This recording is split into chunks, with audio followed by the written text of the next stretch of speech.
বাবা, সবে সকাল কত আর বাজে? ওই 7টা 8টা হবে। এর মধ্যে যা চড়া রোদ্দুর আর গরমের সময়। যাই, জঙ্গলে গেলে একটু শান্তি আর কি। ওখানে ছায়া আর কাঠ কাটতেও বেশ ভালো লাগে। একটু কাঠ কাটবো, কেটে বাজারে যাব, কাঠগুলো বিক্রি করে আসবো। এসে তারপরে বাড়িতে যাব, স্নান করব, খাওয়া দাওয়া করবো।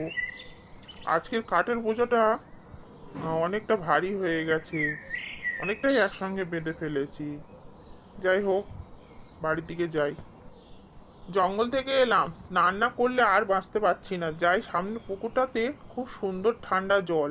এখানে ঝপাস করে একটা লাফ দিয়ে একটু সাঁতার কেটে স্নান করলেই একদম সারাদিনের ক্লান্তি দূর। বাবা, জঙ্গল থেকে এসে পুকুরে সাঁতার কেটে স্নান করার আলাদা মজাই আলাদা। তো যাই, বাড়ি গিয়ে একটু ভাত খেয়ে নিই। বউ, ভাত দাও, ভাত খাবো। শুনছো, সারা জীবন কি বনের জঙ্গল কেটে কাঠ কেটে আমাদের সংসার চালালে চলবে কি? অন্য কিছু কাঠ পাশাপাশি তো ভাবতে হবে, বলো। কাঠগুলো কাটলে হবে? আবার সেই প্রতিদিনের মতো সকাল হয়েছে, আবারও আমার গাছ কাটতে বেরোতে হয়েছে। গাছ কেটে ক্লান্ত হয়ে সেই প্রতিদিনের একই রুটিন। বাবা, এত কষ্ট হচ্ছে, আর যা গরম পড়েছে, এই ছায়া জায়গাটা একটু দাঁড়াই।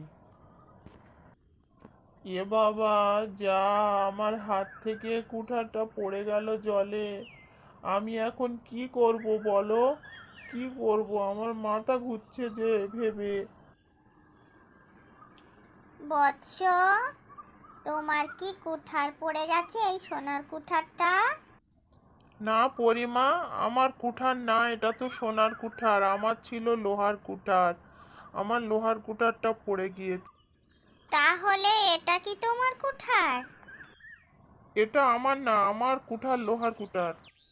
এই নাও বৎস, তোমার লোহার কুঠার আমি তোমায় দিলাম। আর এর মধ্যে লোহা, সোনা এবং রূপার মিশ্রণ রয়েছে। তুমি যা চাইবে এই কুঠার দিয়ে করতে পারবে। ও ভাই, তুমি এত বড় কুঠার কোথায় পেলে? কাঠুরিয়াটা সরল সাদা মনের মানুষ তো, তাই বুঝতে না পেরে দুষ্টু পেঁচালো লোকের কাছে সব ব্যাপারটা খুলে বলে দেয়। রমেন তো কোথায় কাঠ কাটে আমি জানি। তো সেখানে গিয়ে আমি ওই পুকুরে আমার কুঠারটা ফেলে দিয়ে পরীর কাছে আমি হীরের কুঠার চাইবো। তারপর পরী আমাকে হিরে দেবে।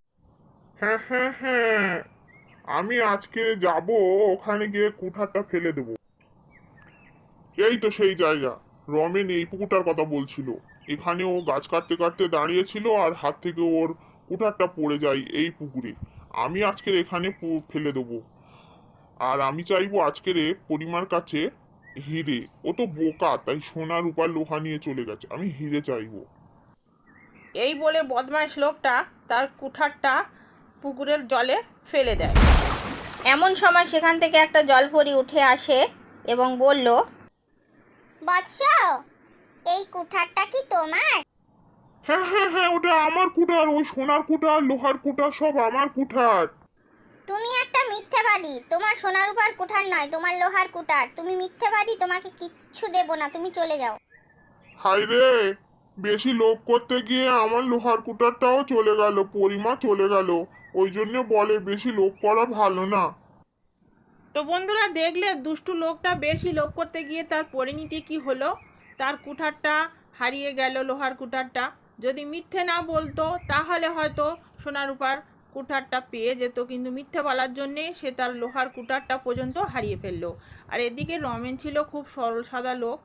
তার মিথ্যে না বলার জন্য, সত্যি কথা বলার জন্য, লোহার কুঠার ও সোনার কুঠার ও রূপার কুঠার, তিনটে কুঠার মিশিয়ে পরিমা তাকে জাদুর কুঠার বানিয়ে দিয়েছিল, যেটা তার ভবিষ্যতে কাজে লাগে। তো বন্ধুরা, এর থেকে আমরা কি শিক্ষা পেলাম? সরল পথে চলো, ভালো পথে চলো। আর ভিডিওটা লাইক করে দিও।